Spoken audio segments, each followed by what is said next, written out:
Andrew, if you get a response from Neil, please let me know.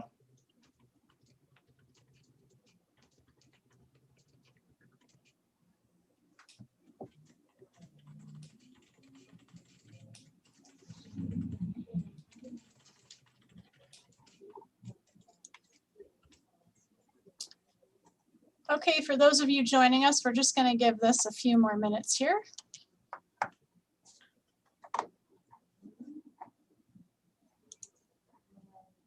We have someone in the waiting room we're not letting in on purpose.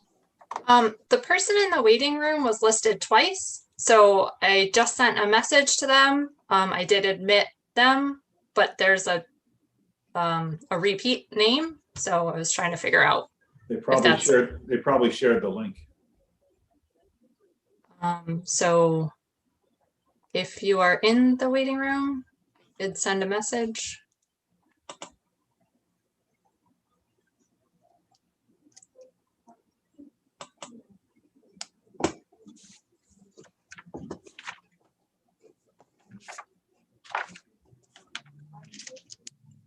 I say even if it's Not you, Julie. I say even if it's a duplicate, let them in, and then we can always kick them out if it's an issue.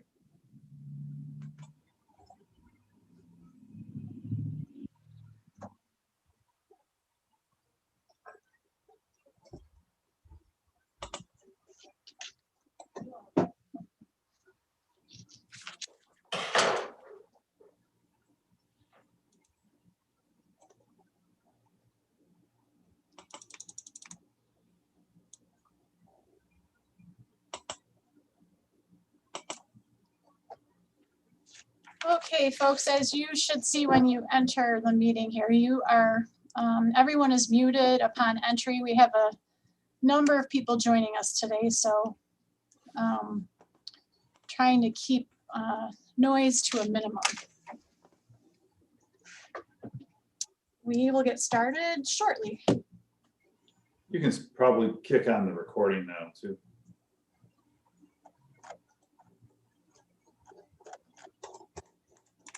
Okay. Yeah, the recording was paused, so I'm gonna turn that on, and I believe we are also already live streaming to YouTube. Okay. Recording in progress. Yep.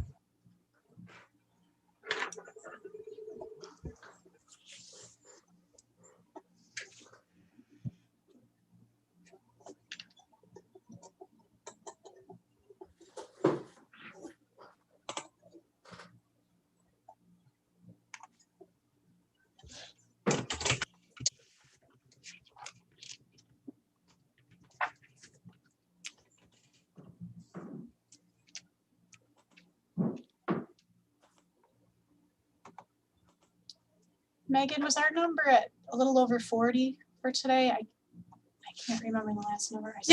Yep. Okay. We had 48 registrations, okay. Including our own staff. Okay, thanks.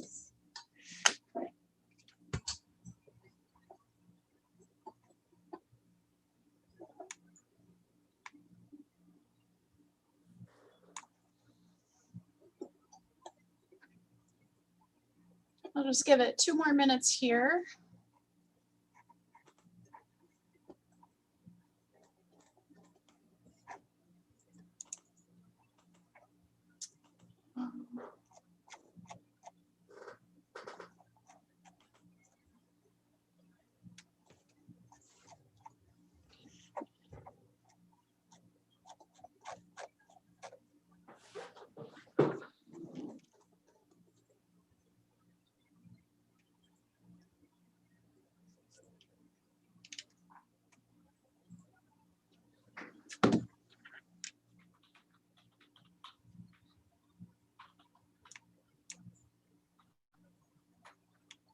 Oh, there's Neil. Okay.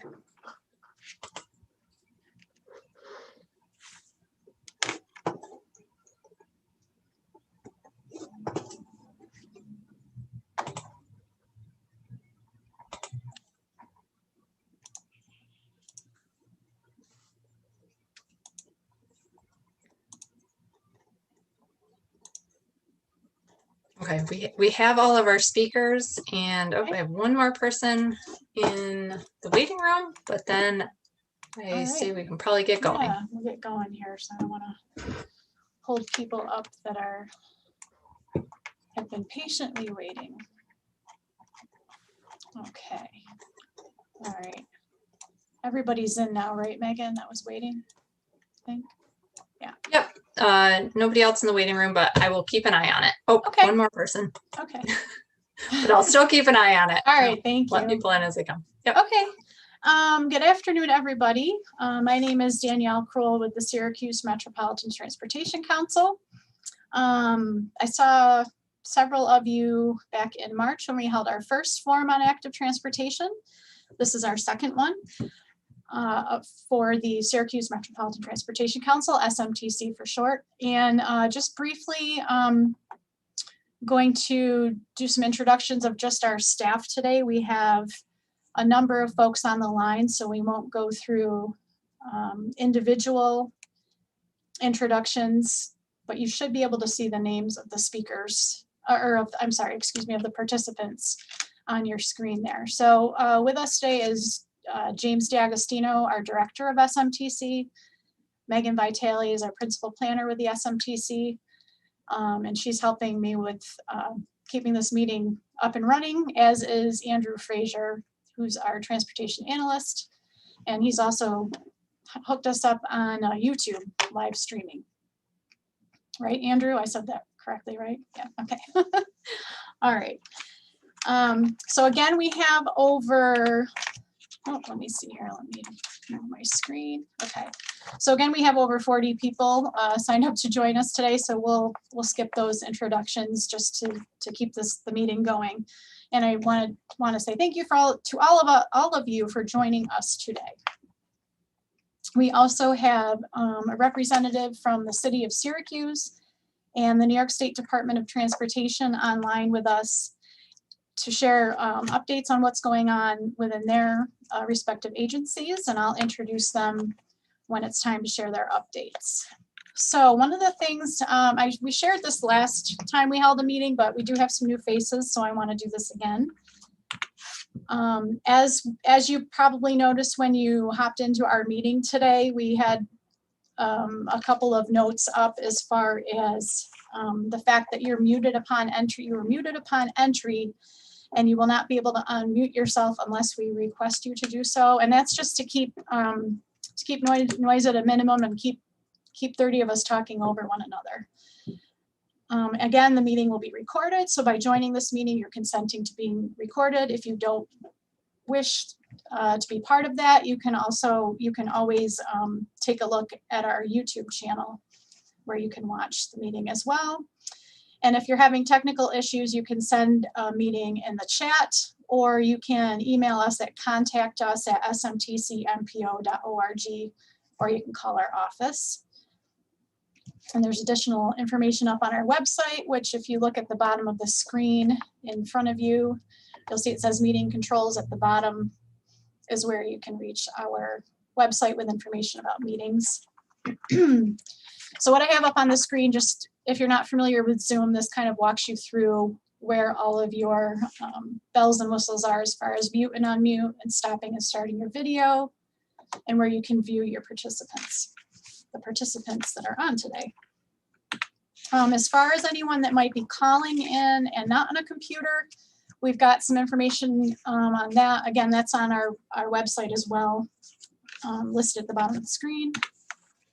And I would just ask, as most of us are used to participating in these Zoom calls, as we're well over a year into COVID, and these have become a popular way to reach out to folks, we just ask that everyone please be respectful of all of the other participants and of our guest speakers. And we encourage you to turn on your video and keep it on to help us make this virtual meeting feel a little bit more like an in-person meeting. We do have the ability to mute audio, turn off your video, or kind of put you back in our waiting room if needed, but I don't anticipate any issues like that. So again, those are just an overview of our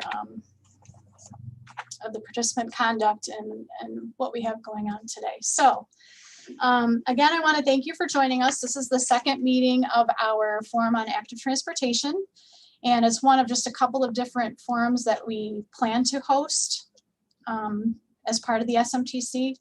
Again, this is still a little bit new to us, this being pretty much our second public meeting that we've done this way. So if you notice anything as we go through and have any suggestions as to how to make this operate better, we would appreciate knowing, and you can let us know that on your way out of the meeting today. We have a meeting evaluation form. If you would be so kind as to fill that out, we would appreciate it.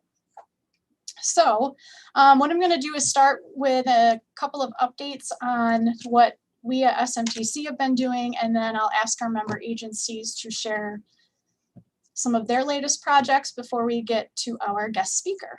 And one of the last things I'm going to request is that we hold all of our questions until our guest speaker has finished today. Again, like I said, everyone is muted, and we will ask you to unmute if you have questions as we get to the end, so that you can ask questions away and let us know what you're thinking. And any questions that came in to us ahead of time, we have those with us as well. So we will get to those after our guest speaker has finished. So on to the work that SMTC is currently doing. Just want to give an update on some of the continuing studies and other work efforts we have going on related to bicycle and pedestrian activity here in our office. We are continuing to work on our Village of Skaneateles pedestrian safety and access study, as mentioned at our last Forum on Active Transportation. We are in the concept planning stage for that project with our study advisory committee, and we are planning to reach out to the public probably late summer or fall on that project. For our Manlius Village Center pedestrian safety and mobility study, we recently held 2 meetings where we were able to speak with business owners virtually, and we are expecting to hold a public meeting later this summer for that project as well. For our Tuscarora Road Corridor study, which is in the village of Chittenango, we are working with our study advisory committee there to identify bicycle and pedestrian safety issues and develop possible solutions to improving the roadway there. And again, for that project as well, we expect some public outreach this summer. And as far as our continued work with the City of Syracuse sidewalks ratings is concerned, our staff and interns are collecting sidewalk condition data as we speak. Well, maybe not as we speak. I'm not sure if it's exactly still raining out there or not, but we are, we've got one intern that started a couple weeks ago and another one coming on next week to help us with that project as well as some of our other work. And we are also working on our Syracuse Safe Routes to School manual. We recently completed the white paper and research for that project, and we're beginning to draft a manual for the schools in the district here to identify potential safe routes to projects and some safer walking routes to school. So that is enough of me talking. Let's see here. I'm going to stop my screen share. Give me just a moment. And then what I would like to do is I'm going to introduce Julie Baldwin. She's with the New York State Department of Transportation Planning and Program Management Group. And she is a senior transportation analyst with them. So Julie, I think Megan has probably given me, yep, got you all hooked up. If you wouldn't mind giving us an update on any projects you guys have going on. Sure. So we didn't have a lot of updates since the last time. So the project that I wanted to highlight for you guys today is on Erie Boulevard East between Bridge Street and East Genesee Street. If you live out that way, you might have noticed we're paving and things might be a little torn up now. But we're going to be installing new sidewalk in that area. There's kind of like a patchwork of existing sidewalk and sort of gaps missing. So we're going to be filling in those gaps in that corridor. The west side of Erie Boulevard East between Bridge Street and East Genesee Street is going to be completed. And we're also installing new sidewalk on the east side between Kinney Road and Fietta Road. And in that corridor, after we finish paving, we'll be upgrading the reinstalling and upgrading crosswalks adding new signs, pedestrian activated countdown timers. And this should sort of fill out the corridor and kind of complement the work we did on the other parts of Erie Boulevard as part of the Empire State Trail. But this section is outside of that trail limits, but it'll kind of fill in. Yeah. So it'll be easier to walk in there. Great. And then we had another contract that kind of got combined with this project when it was let to construction, where we were doing crossing improvements as part of our pedestrian safety action plan. That's something we've been working on for a couple of years, where we had targeted areas where we were doing improvements. So we had 23, I think, intersections with the state controlled, where we'll be adding same kinds of improvements, ADA curb ramps, new crosswalks, and pedestrian signals where there weren't before. And we were installing 4 locations as part of that were for Onondaga County roadways. So it should kind of add to some overall connectivity in the area. Great, thank you. Real quick question for you, and I know we can talk about this later, but do you happen to have a time frame on the improvements on Erie Boulevard? I think they're all going to be completed this year. Okay, great. I'm not sure exactly what time. Okay, nope, that's okay. Just wanted to have, Okay, that's perfect. Thanks, Julie, appreciate it. sure. All right, now let's see. Neil, you're with us, right? Yep, so Neil Burke is transportation planner with the city of Syracuse. He is actually also our guest speaker today. He's going to give us an update on the city's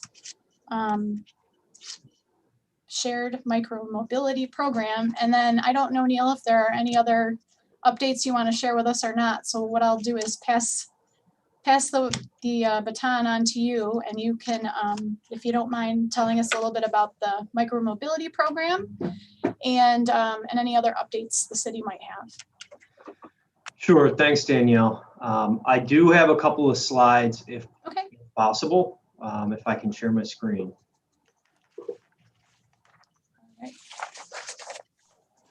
Neil, I made you a co-host, so you should be able to share now.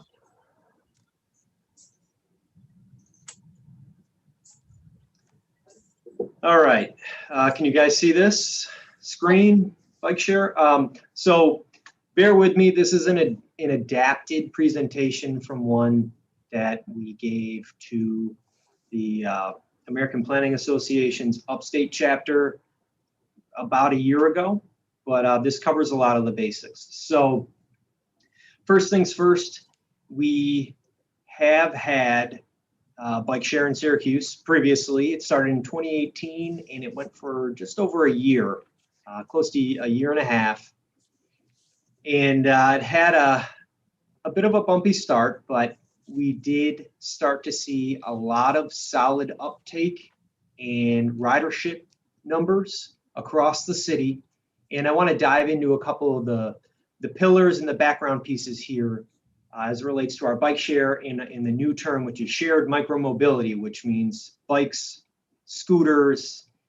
If it has wheels and can be electrified, there's a company out there trying to turn it into a device that you can use on city streets. So yeah, we'll go through some of the background here, but as a program, we have selected a new vendor and we are moving forward because our previous vendor was unable to continue their operations due to COVID.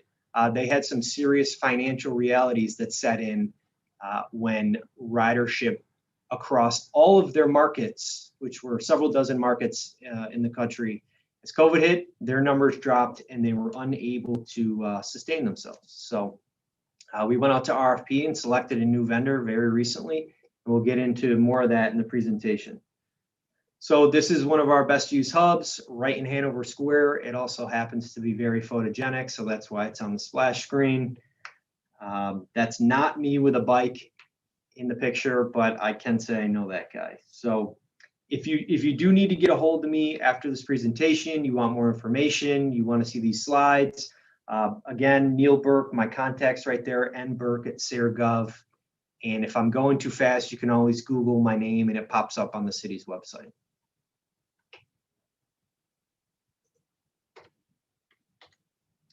All right, so some of the background. We started planning with the DAP CNY, which is a local nonprofit, in 2017. The idea of bringing a bike share to Syracuse was something that had been batted around for a while. And we being the city, we reached out to Adapt CNY, asked them if they wanted to help with some outreach, some public input materials, and they graciously agreed to help us with this process. So the RFP, the original RFP, request for proposals, was put out in 2018. There are some stipulations here. It had to be operated, developed, and all of the above by a third party, meaning that the city, we're not going to come balance these bikes or take them from one spot to another. We're not going to fix the bikes. It all has to be done by a private company, and that's pretty typical for the industry.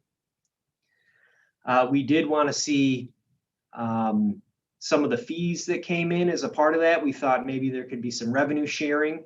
That didn't end up panning out because of the fiscal realities that I mentioned earlier for the company, but it was something we explored in 2017. And we selected Gotcha Bike in 2018, as I'm sure several of the people on this call today are familiar with. You very likely either have biked, are very interested in biking, and have some knowledge or maybe have seen some of the bike share hubs around town, which are currently empty and a little sad, but we're working to correct that. So as part of that system development, we really wanted to develop these 3 pillars, knowing that a private company would be running this program for us, and those were equitable hub locations, because every company that's interested in bike share thought, hey, Syracuse, let's go put these on SU and we'll be done and we'll have a great system. But that wasn't going to do it for the city. So we wanted to see these spread out geographically in different neighborhoods. And while it wasn't exactly citywide, you were able to take the bikes pretty much anywhere within the city. You just had to return to a hub to end your ride, which again is pretty standard in the industry. We wanted economic inclusivity. So if you were unbanked, didn't have disposable income, any other issue that could arise, we wanted to make sure you would have an opportunity to use this system. So while it wouldn't be free, we wanted to make sure that it was as low cost as we could get it for anyone who needed it. And then there's some other bullets, as I mentioned. This was from a separate presentation, but yeah, we had to invent some new permitting processes, and we had to answer the question over and over again, are these even legal? And New York State clarified that for us, that since there's a battery on board, but there's still pedals, yes, they were legal, and they still are. As you can see in this graphic here to the right, that was the rough system area. Again, you could have ridden these bikes anywhere. We had people ride them to Beeville. We had people ride them out to East Syracuse, out to Camillus. But the hubs here are listed as these little red dots, the original hubs from the first system. And as a part of this development, the city developed its own branding, which was Sync. We thought this was pretty clever. It plays on the SYR, the airport code, as you can see in the two-tone design, and we retained that. So we've kept the Sync name, we've kept the Sync logo. We're going to keep that going and provide some continuity for the residents and the end users of the system. And you can see the colors there. Those will come back into play as well.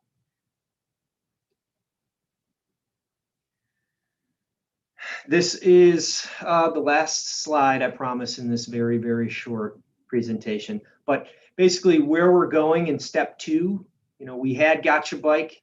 They were unable to continue. We put out a new RFP this winter. And in April, we selected Vail Ride.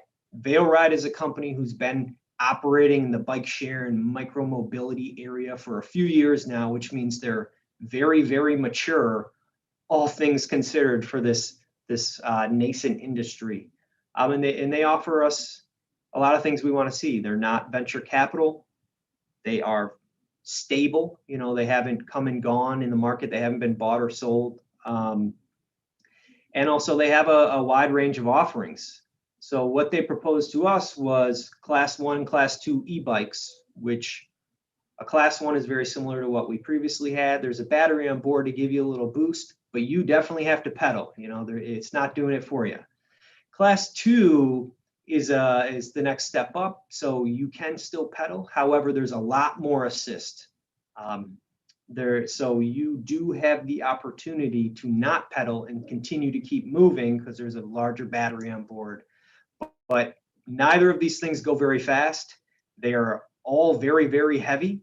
And I believe the top speed is around 15 miles an hour. So if you're a good cyclist, you're probably going to breeze by these things, no problem.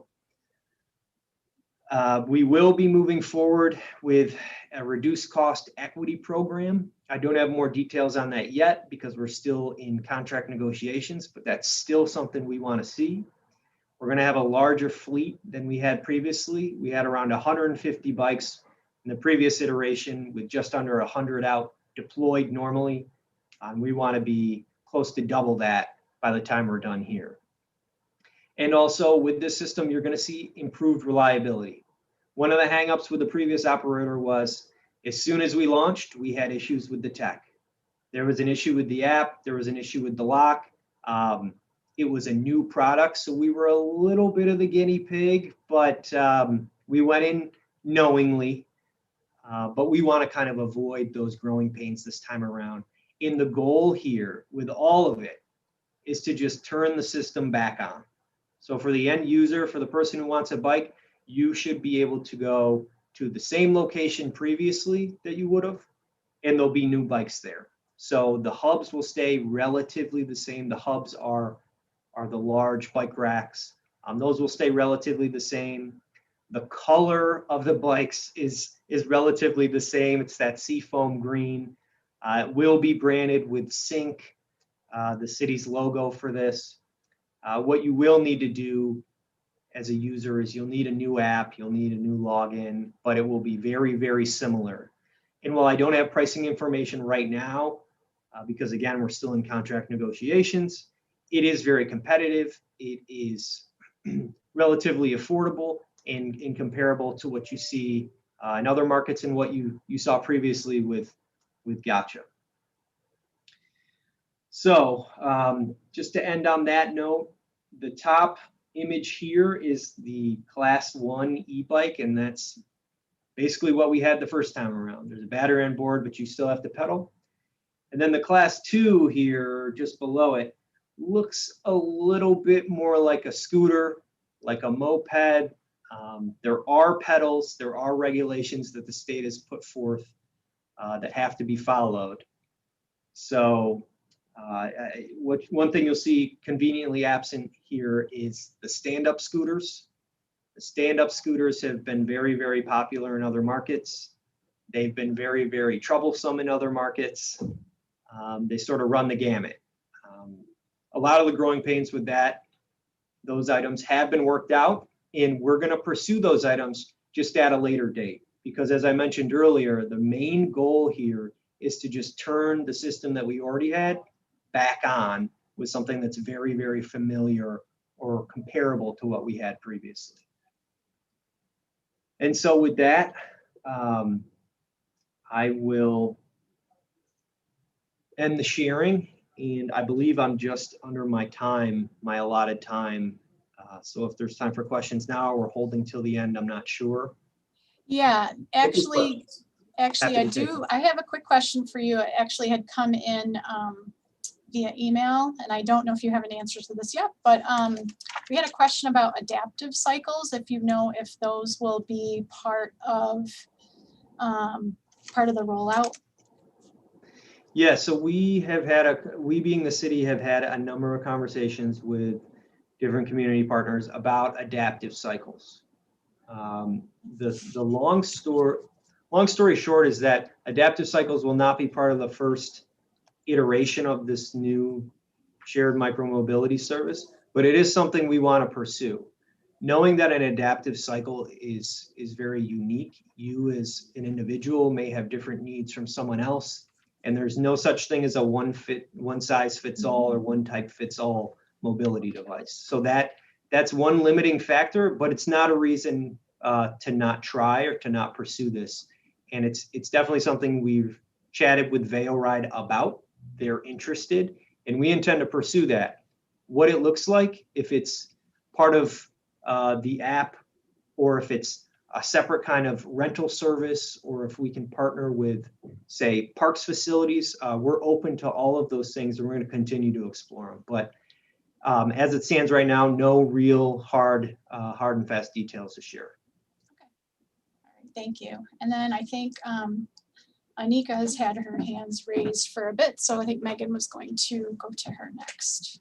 Yep. And I just wanted to note, we also had some other emailed questions, particularly about maintenance, and some questions about the Loop Lake Trail that I think are really for the county. So we will follow up with them and try to get answers for people on those. And if anybody else, as we move into the Q&A, if you can use the raise hand function on your screen, we'll send you the request to unmute as those come in, and try to address some of the ones that were submitted ahead of time as well. So Anika, you should have a request to unmute now.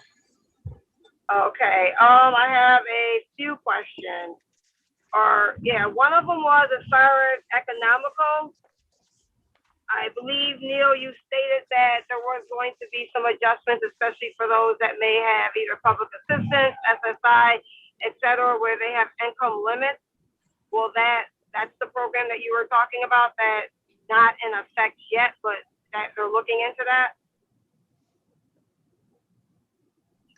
Yeah, Nika, that's right. There's going to be a reduced fee program specifically for people who qualify or who need it, and Veoride will handle it, similar to how Gotcha was tasked with handling. They didn't quite flesh it out, but that's part of this contract. Okay, and then the other thing is I wanted to make sure that these will be available for city residents, because as we know, Gotcha pulled some and then they seem to be focused on SU, which is an issue as well, because when students are here, they're not putting anything back into the city because they are temporary residents, versus the residents of the city, they were not available for them. And if we're saying that this is going to be within the city of Syracuse, the city of Syracuse residents should be benefiting from this. I understand, like, I know they can ride them out. Will there also be a charge for people that leave them, say, out in the suburbs versus bringing them back into the city, as it was also with Gotcha? Yeah, two really good questions.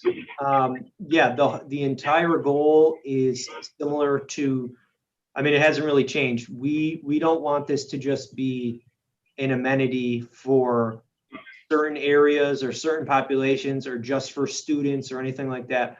Our goal is to put this in the right of way across neighborhoods. And we want to be not just on SU Hill, not just downtown, but in the same places where the Gotcha hubs were, but with actual bikes. And that was one of the main issues with the previous system, was there were a lot of hubs, there weren't a lot of bikes, and decisions were made. And I guess that's what you see with a third party, but we want this to be a realistic transportation tool, or another layer in the transportation network for our residents first. And we want this to be multimodal by design. If we can play nicely with Centro, we absolutely will. And this is not to say anything disparaging about students or visitors. You know, we want them to enjoy the system as well, but we also want this to work for residents. Absolutely. And well, yeah, I'm not disparaging them, but I just wanted to make sure that the benefit is for those that actually put back into the city, and those that are here permanently, that are not just in and out. I mean, of course, we want everybody to use them. We have so much to offer in the city of Syracuse, whether it's our parks, our bikes. I mean, there's so much to offer. Of course, we want everybody, but we also want it to be a main benefit of those that are living right around the areas where these are going to be. Absolutely. Absolutely. And you hit the nail on the head with it. And the last thing I want to say, the Gotcha bikes were 70 pounds. So these are probably the same thing as a former employee of Gotcha. I know, because I used to lift those. They're 70 pounds. So they are quite heavy if you're not a weightlifter. Just wanted to tell everybody that. So. Yeah, I hear this is a good workout, loading these things in and out of vans and rebalancing them. I won't say who told me that, but Anika, you also mentioned, would there be a fee say if you were to ride this, say you got on the brand new Empire State Trail and you ended up in Solvay, you went to the fairgrounds. Yeah, there would be a fee if you ended your ride outside the service area. So because while you may have ended your ride, it hasn't ended for those who balance the system. Someone will have to come and retrieve that bike because Vail Ride's contract is with the city of Syracuse right now. And so those bikes have to be brought back and balanced. And one key aspect of this is that we do want to demonstrate that this is a viable option and that our contract works well for us so that municipalities near us would be encouraged to sign on, whether it's with this vendor or another. Ideally, you know, having a regional shared micromobility or a bike share service would be a great benefit, not just to the city, but to surrounding areas as well.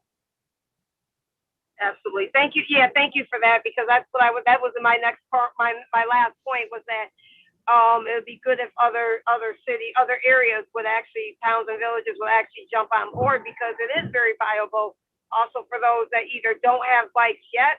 Of course, some stores are still out of stock on bikes, but also it is some people's only modes of transportation, or if they're using a combination of central and bike riding.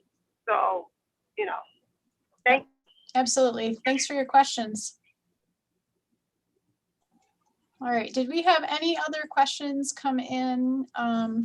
Doesn't look like there are additional questions in the chat just yet.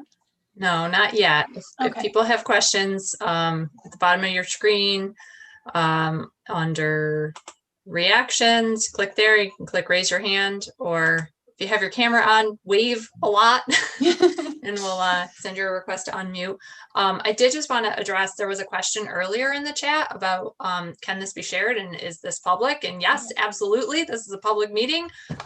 It's being live streamed on our YouTube channel. We highly encourage you to point people to our website, to our YouTube channel, let them know that this resource is there. And everyone on today, I hope that you're already on our email newsletter list. If not, we'll check, we'll add you to the list so you get the next notification. When we do send out these meeting invites, which we're planning to do these quarterly, please forward those to other groups. Everybody has to register individually, but you're welcome to forward the registration link to anyone in your network of contacts, or share our Facebook posts. Absolutely. You know, there's 31 of us here today, but we hope that the reach of these meetings is larger than 30 some people if everybody kind of takes this information back out into the community. Let's see. I know, oh, there is a question, Mary. Okay. Should get a request to unmute. Thanks. I wanted to ask Neil about the revenue from the bike share. I know there was supposed to be a small amount of the funds from the bike share going back to the city. I'm wondering if that happened, how much that revenue ended up being, and if that same kind of profit sharing system is part of the new contract. So the first contract did have a revenue sharing component to it. And unfortunately, Gotcha was unable to hit their targets. There were specific metrics in there that had to be met, and they weren't met. And by the time they shut down, the ship had sailed. It's atypical for the industry to have a municipal partner that says we want revenue share. We tried it the first time around. It really didn't end well, or at least in our favor. So with this new contract, there is not a revenue share component. But what we are expecting and what we are negotiating with our partners is, since there's not a revenue share component, we're asking them to lower the price as much as possible. And so there's a trade-off. The city could tack on fees into the new program and raise some revenue that way. But we really believe the best way to make this program successful is to make it as accessible of a price point as possible. And to be candid, the dollars that we would see coming in from this are, well, they won't get us far, and I certainly won't turn away any dollars for bike infrastructure. Yeah, they wouldn't be very massive. We had a couple questions that came in through the chat. I don't know if you guys want to try and address those. Okay, so one of our first questions that came in through the chat, and I will have to ask both Julie from State DOT and Neil to chime in on your pieces, but questions about the Empire State Trail, will it be plowed this winter? And my thought on this, honestly, John, it's probably been delegated to the municipality that the Empire State Trail goes through in that particular area. I can't speak to all of it, but I don't know if Julie or Neil, you want to talk about your sections of the Empire State Trail, but that would be great if you could say a couple words.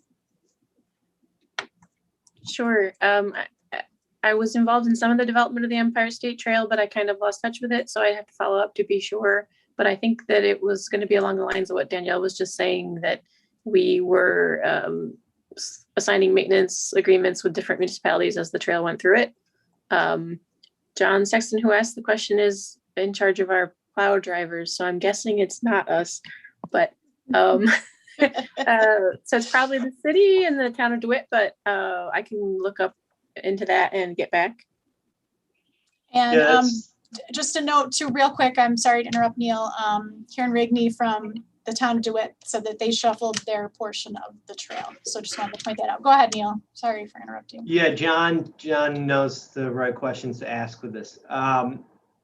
So the city, we did clear the trail a couple of times last year. However, the project wasn't done. It's still not completed. So that means that it hasn't been turned over to us.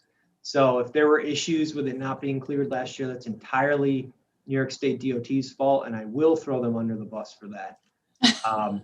But that means that this winter and beyond, if it's not cleared, that's the city's issue, at least for the portions that run through the city. And we are discussing maintenance ahead of winter. I promise you, we are entering those discussions now. We've had them semi-regularly, and the city will actually be hiring a person whose job it is to look after some of the interstitial spaces as well as our trails. So, and what I mean by that are areas that just see overgrowth that might be public right of way next to bridge abutments or you name it, as well as things like our creek walk or Onondaga Creek Boulevard, places that are now trails for biking and walking, but that need some regular maintenance and need eyes on them more frequently than current. And that gets to Bob Doherty's point about maintenance issues related to the creek walk and some of our other bike lanes. So the good news is we're working on it. We're looking at winter maintenance now, and we're also looking to hire, if we haven't already, a new person or persons who are tasked specifically with keeping tabs on this stuff. Thank you, Neil, and thank you, Julie. And John, we will reach out to the county. Unfortunately, someone from County DOT was not able to join us today, so I don't have an answer to that question. But again, I have a feeling some of that may be turned over to those individual, maybe the municipalities that the trail moves through. But we can, I will get in touch with the county and see what I can find out for you. We also had one more question, Neil, about the Syracuse bike plan. Wondering if there's going to be an update to that. There isn't one pending, but that doesn't mean that we can't update it. Yeah, it's definitely a little dated, and not as much progress has been made on it as we had hoped. It's very easy to plan for things. It's very easy to support things in theory, but you really have to follow those things up with policy and dollars. And The current administration, I still call it the new administration here in the city, has had a renewed focus on some of the things that have been ignored for a while. So sidewalks, walkability, pedestrian issues, bike lanes, bikeability. There's been some serious strides taken, and while they've been in the background, some of them have major impacts, like turning 90+% of our signalized intersections to what's called automatic recall, so that you don't have to press that button if you want to cross the street. There's little policy things that have been worked on, but there's a long way to go, and the bike plan definitely could use an update sometime in the future. Okay, thank We you. have another Neil. hand, Anika put her hand back up. Yep. All right, just a moment, please.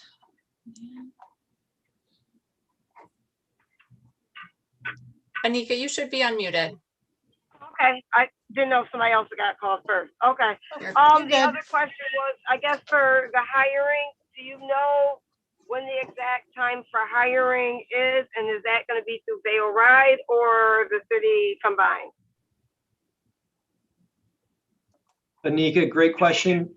It will be through Vail Ride. So how these, for the rest of the group, how these systems work is that you have a company with a headquarters. It might be in New Jersey, and you have a local team on the ground who will do things like move the bikes around, repair the bikes, charge the batteries. So I don't know when the hiring process will take place, but we have spoken with Vail Ride, and they are going to be staffing out positions locally with local hires, meaning that they're not going to bring in people, they're not going to send in people from headquarters to run the system. They want to hire people who have knowledge locally.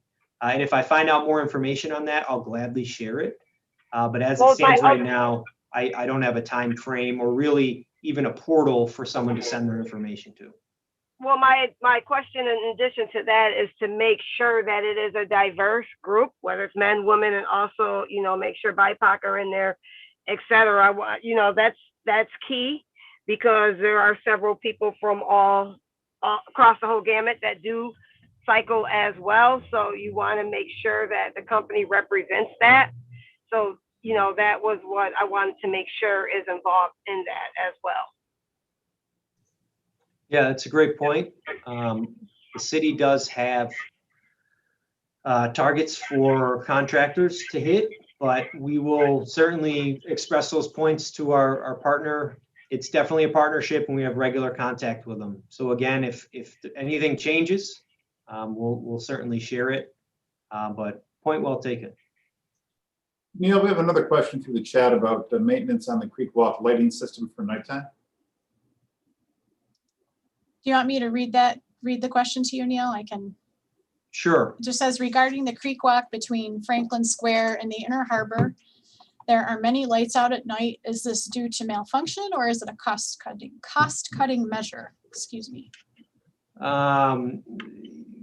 It's not a cost cutting measure, and while I'm not the street lighting coordinator, I can say that we do have one, because the city recently purchased a street lighting system from National Grid, which is quite a lengthy process. And with that comes deferred maintenance. There comes a lot of issues that are now ours to deal with.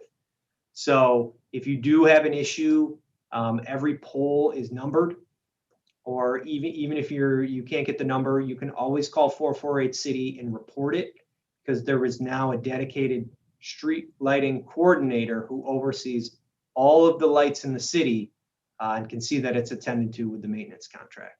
And so for those specific ones, I don't know why they're out. I do know we have had issues with the Creek Walk ones in the past with vandalism.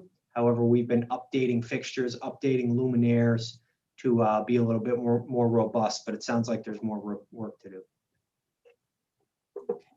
Thank you, Neil.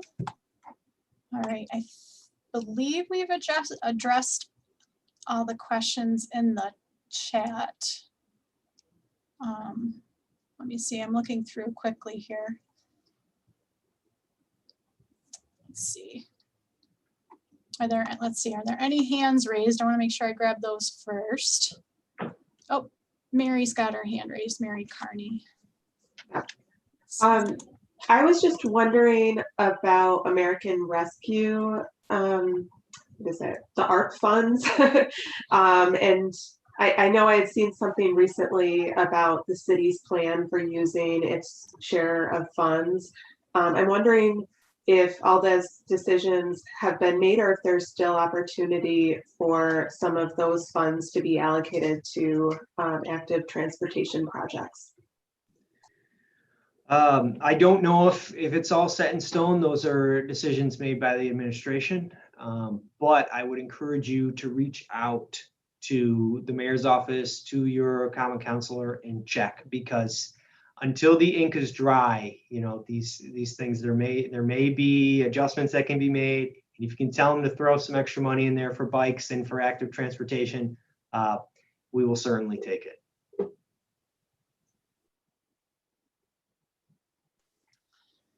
Let's see.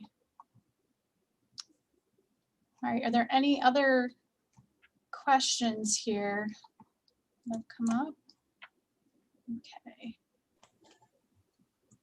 I don't see anything else in the chat and no hands up. We do want to make sure that everyone gets the link to our meeting evaluation form, so I will put that in the chat.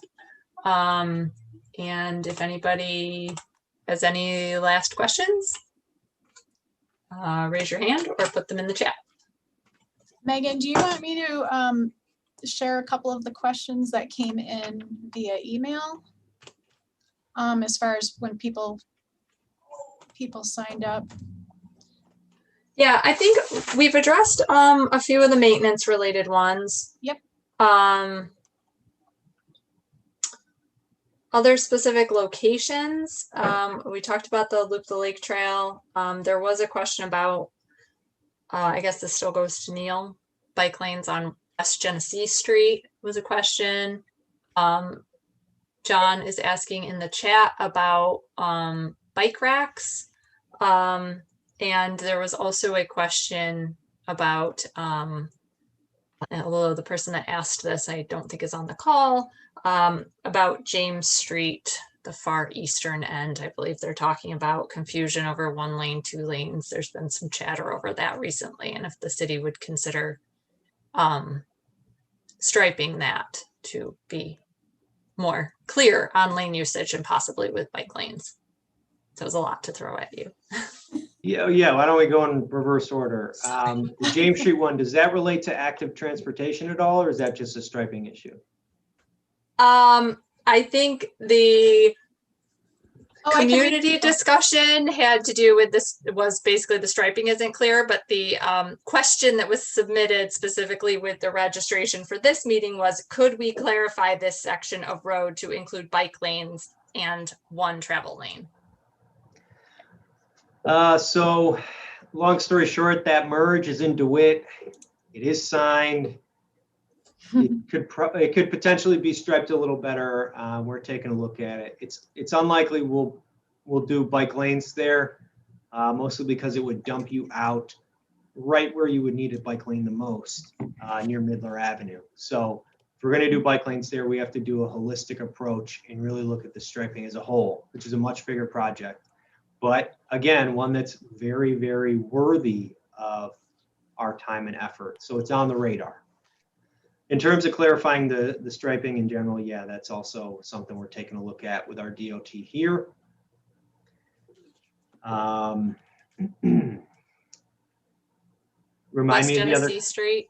West Genesee Street. There's a pending project for West Genesee Street. So if there isn't, if you haven't submitted feedback, please do so. The information is found on the engineering department's website. It is, I believe, a TIP project. So the engineering department is in charge of managing that project. And as a part of that, there will be milling and paving for a very, very large stretch of Genesee Street. And so what that means is that the pavement's coming up and it's going back down. There can be changes to pavement markings, lanes, perhaps some bike lanes, perhaps other features that need to be added, taking a look at crosswalks. So now is the time to get input or to provide input, and all of those items that get sent in will be reviewed and addressed in one way or another. But again, that's through the engineering department, and it's definitely a big project and one that's sorely needed if you've been traveling on Genesee Street anytime recently. So Neil, is that like officially open for public comments? Is there a portal that people would submit comments through, or just email someone? There is a website that you can submit comments to. I don't know it. I don't know the URL off the top of my head, but I believe you can get to it via the engineering department's page on the city's website. And as far as I know, a few weeks ago, they were still soliciting comment for it. Okay, we can take a look and we can try to get that out to this group. Yep, absolutely.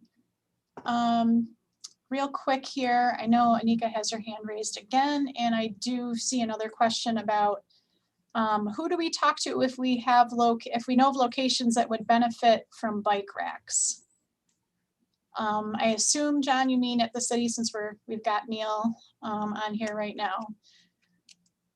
So Neil, who should we get people to if they have some suggestions for bike racks? You can send recommendations to me. Okay. You can also send them to SMTC if you would like to as well. I know they don't get enough messages and emails. That's true. You could send them our way as well. Yeah, we'll take them. We'll pass them on. And then we'll share. We'll do some information sharing with the city. Or other county. municipalities. Or other exactly. If you've got recommendations, we'd love to hear that.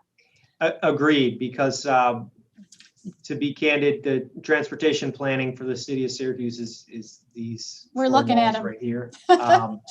Yeah, so I've limited budget and limited bandwidth, but bike racks are one of those items that if I can plan for them, we can certainly purchase them with capital dollars and have them installed. We just need to know ahead of time. And we do take a stab at that every year, but we only do, maybe a dozen or so, and we've really been focused on the bike share bike racks lately. Right. But there's plenty of opportunity to do more. Yeah, and I know in years past, I don't want to speak to it right now, but I know in years past, TNT has used some of their monies to fund bike racks and that sort of thing too. So that could be a future opportunity as well. So yeah, if you have some locations that you'd like to suggest, yeah, send them to SMTC, to the city. We'll make sure we share those locations with one another. Okay. Let's see, Anika.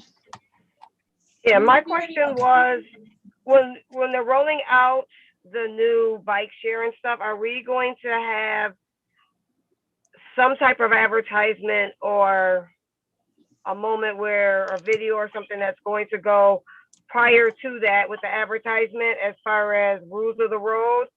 That's not only for cyclists, but also for drivers, and also about like hand signals, those things, the safety measures as well. Because that would be good, for people to also, this would be the time to let people know, these items versus just, hey, just hop on a bike and just go. And they don't even know, like, oh, I have to stop when traffic stops, or I can be in that lane and not just almost causing crash. You know what I mean? So these things, are they considering them as well, or we're just gonna put bikes out and you just go? You know what I mean? Yeah, it's a great question.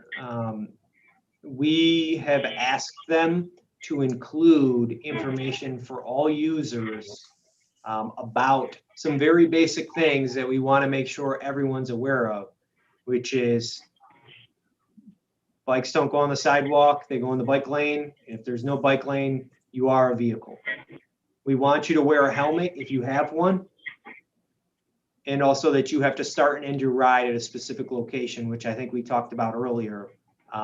About you don't just drop the thing because it's attached to you, it's attached to your account and your person. So one way or another, there's a fee associated. If there are other messages, if there's more issues, you mentioned hand signals, that's a great one. A lot of people don't know their right, left stop. Neil, we're happy to pass it along, yes. We do have, just Anika, so for your information and with the city, we might be able to do some coordinating on some videos that we had worked on a couple of years ago that we kind of put out there as far as touches a little bit on motorists and on cyclists, what you should do. And we tried to push those out a little bit during Bike Month last month. But I think maybe perhaps that's something that we can speak with the city about and kind of maybe try to coordinate some of those messages. Those videos have already been done, so why not use those?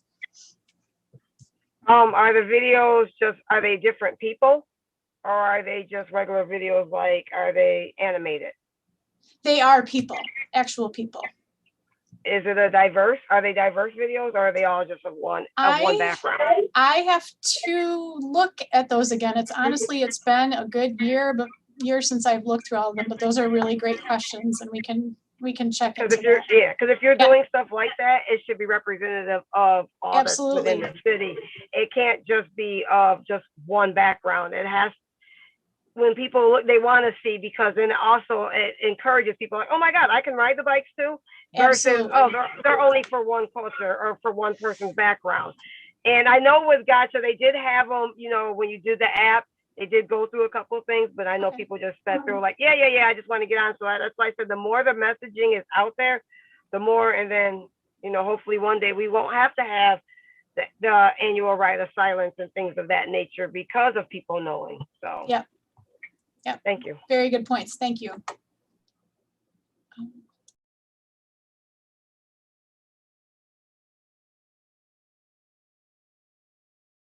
Okay, we had another question pop up. Let's see. I'm just going to read some of this off so I don't mix it up. The southern extension of the Creek Walk is a beautiful addition. Yes, I would agree. Is it possible that many visitors traveling south to the trailhead at the most are unaware how to continue to West Street South? It does not seem to be indicated. All right, let's see. I'm actually going to have to take a look at that. I have not been over that way, so I can't speak to that myself personally right now, but that's something I can take a look at. Danielle, I can offer some assistance on that one. Yeah, there's about a block along Walton Street it's not well signed, where the Creek Walk passes through, and you're only a block from the West Street cycle track. And we're looking at signing and some maybe non-traditional signage, sidewalk stencils, things like that, to encourage people and to remind people that, hey, you're a half a block away from the other connection. But long-term, definitely needs some additional infrastructure investment there. Okay, great. Yep, now I know where we're at with that. I don't know if you can speak to this, Neil, but I'll ask you anyway. If you can't, we'll find an answer at some point. But is the connective corridor still a thing? I don't understand the question, but in terms of active transportation, it certainly is. We have the bright green, methacrylate bike lanes. They're still there. Yeah. Pretty good connection to the hill, and is a linchpin on that whole east side bike network, which is the most fleshed out portion of the bike plan that we have. Yeah. So in terms of providing that connection, the bike connection's still there, and I believe they still run the connective corridor shuttles as well, using SU's new trolley style buses. Yeah, I believe so too. Thank you. Okay, Megan, do you see any other questions that came in? Not seeing anything else. Nope, nobody else has their hand up, and I have posted a few things in the chat related to our discussion. I was just actually going to post the link to Centro's SU related routes. But I also put in there the meeting evaluation form. Please fill that out either now or within the next day or so.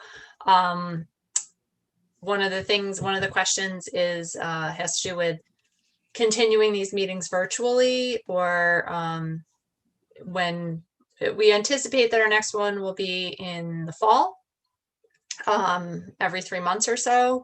and that the agency may be having in-person meetings again at that point in time. So we are looking for some feedback as to whether people would prefer to keep meeting on Zoom or prefer to have in-person meetings. So please give us some feedback on that. And I posted, I know this doesn't get to where people want new bike racks to be, but existing bike racks, SMTC has mapped quite a few of those. That was another intern field data collection task a few years ago.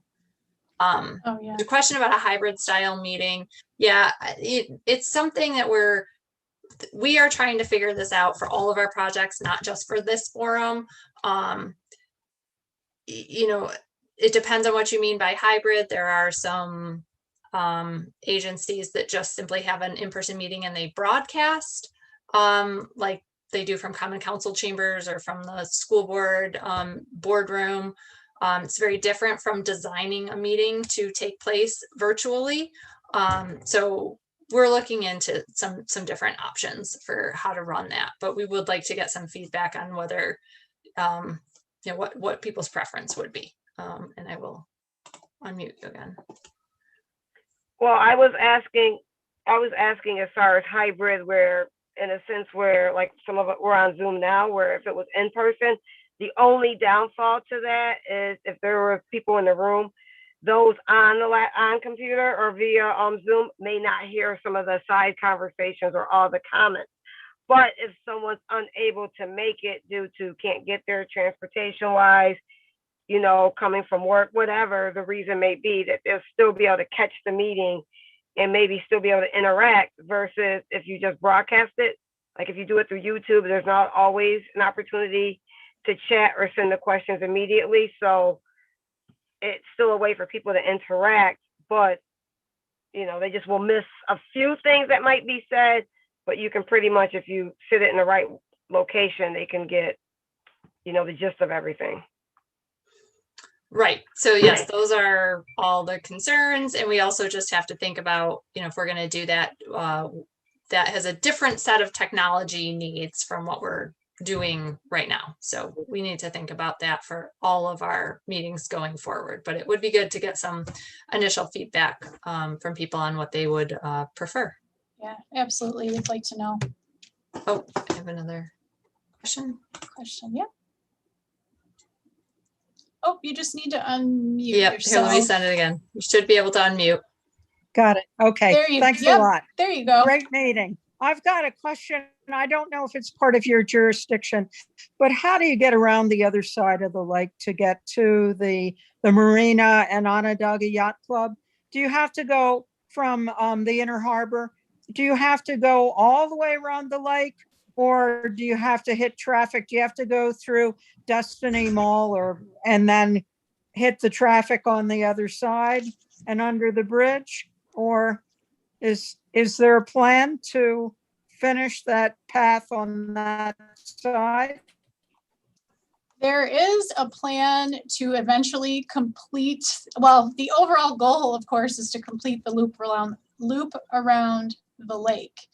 But I have not seen those plans personally yet, but eventually the goal is to finish that trail around the lake. Again, I don't have the county DOT with us today. They may have a little more information, but that's, of course, the last piece that's left is one of the most difficult to figure out. We've got the railway there. We've got it's railroads aren't the easiest folks to deal with. So we'll just say that, and I think it's going to involve essentially all of our entities, city, county, state, railroad, to get that piece complete. So when we have, I will put that question out to the county as well, but when we have a better answer for you, we will hopefully let you know. But I'll see what we can find out following today's meeting. And we usually like to post some of the questions that we couldn't get answered today. We will we will work to get those questions answered and post that on our website for you. So Great. I apologize for the non-answer. Well, thanks a lot. We will work Yeah, on that. we're You're going to welcome. be at Franklin Square, and we need to be able, I guess the way to go is through Destiny Mall and then hit the road by the transportation center and go around that way. Yeah. I've seen people do it, so I know it can be done. Thanks a lot. Thank you. You're welcome. Thank you. All right, let's see. Do we have?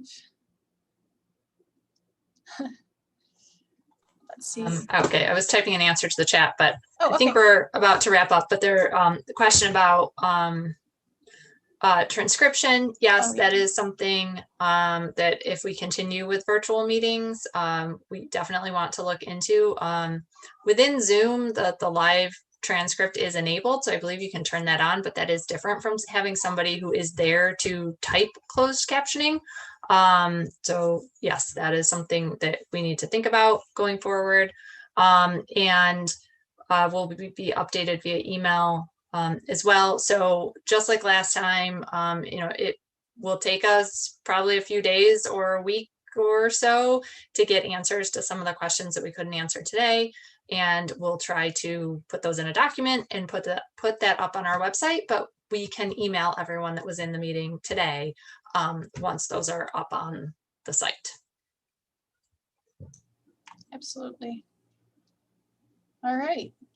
I would like to thank everybody for your time today, and especially thank you to Neil Burke, our speaker today from the city of Syracuse, and also thank you to Julie from State DOT for joining us and updating us. And hopefully we will be able to get somebody from county to join us at our meeting. And it looks like our fall meeting, which I think we're anticipating for September, but around that time frame. And thanks to those of you that were able to push our message out about this upcoming meeting and get some more folks on the line with us today. We really appreciate that. And I think that, Megan, did I forget anything? Okay. No. I just want to make sure. I think we're good. We'll let people go on and enjoy their late afternoon, evening. Sounds great. So. Thank you all for joining us today. We really appreciate it. Thanks again, Neil and Julie. Have a great afternoon, everybody.